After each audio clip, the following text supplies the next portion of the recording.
we're going to talk about a subject I have no experience in, have done no research on it, but that's why you have millionaire experts contribute to your channel. Mr. Taylor from Life Goal Investments is going to bring a shocking statistic about car payments. All right, buddy, lay it on us. What's going on? Car payments, the ultimate status symbol if you're an American is what It's kind of time to car do you flex. drive? Yeah. And what does your neighbor drive? Because it better be nicer than them. Otherwise, you're a chump. Yeah. So no, but it keeps people on this financial hamster wheel spinning and spinning and spinning. So I was looking at the data. You have the average price of a new car has gone up 60% over the past decade. Wow. So if you look back at 2012, you look at about a $30,000 car for the average new car. Right now, it's at over $48,000 people are paying for the average new car. So you think about that, and then you also couple that with the average household income in the United States is just over $70,000. So let's break out these numbers and tell you what percentage of household income is going towards car payments, because it's absolutely absurd. So the average down payment on a car right now is $6,780. If you break that out and say over the life of the loan, which averages 5.5 years, that's $98 per month.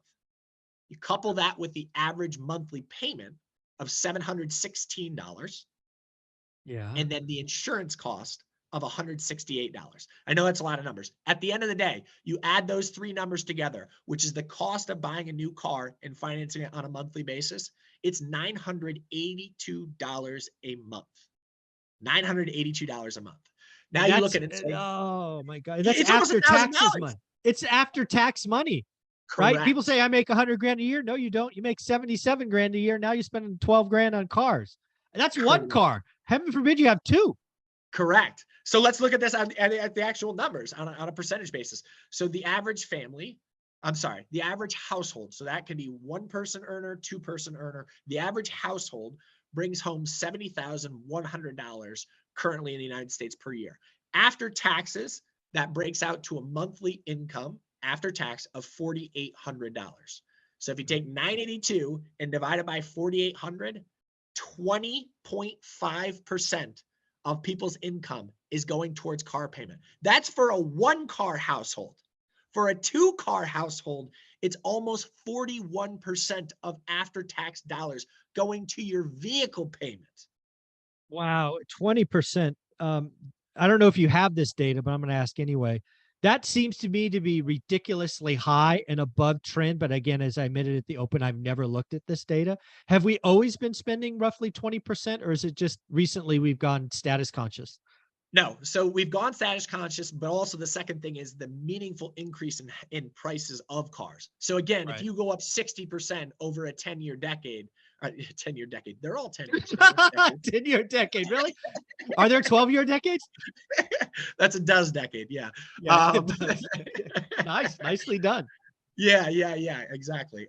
Got me off topic here. But anyway, yeah, over a 10-year period, if something goes up 60%, that's meaningfully ahead of the rate of inflation. So therefore, as a percentage of take-home pay, that's meaningfully ahead of what it would have been over the past decade.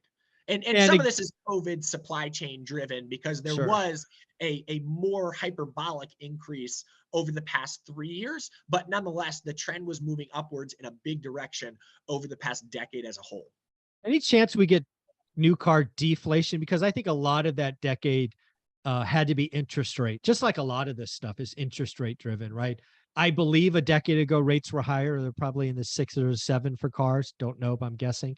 Probably during the cycle low was 1.9, 0.9 for car loans, and you could just get you could be a greedy producer and get a lot more money. But now if rates are 7% or 8%, it becomes unaffordable. I mean, are we going to see discounts on cars, or what's going on? Such a good point, because it's twofold. That's the price of the car I just mentioned going up 60%. That doesn't take into account the interest rate you're paying on top of that in order to finance that car. So yeah, to your point, that went up meaningfully, the interest rate as well as the price of the car. So that was a twofold double whammy. At some point the rate of increase cannot continue. And at some point too, we're working through some of this EV production and starting to get more efficient in that. And as more competitors start to enter the space against Tesla, which they certainly are, that should drive down EV prices. Tesla's cut 6 times this year. their prices on their cars. So yeah, I think that we've probably seen the inflection point where new car prices have probably hit their high watermark for this cycle and will Would trend hope. downwards. Yeah, Yeah. hope, right? And you think about it, cars are like any commodity, a supply demand driven curve. And if a recession hits, I can promise you demand for cars will come in, and that will bring prices down as well. Yeah, so this is obviously all new car related. I actually think there's a bunch of pain coming in used cars. I'm a very casual observer, but I call them stimulus bros, right? People Yeah. who are flexing because of stimulus and not paying rent and all of this, buying new cars.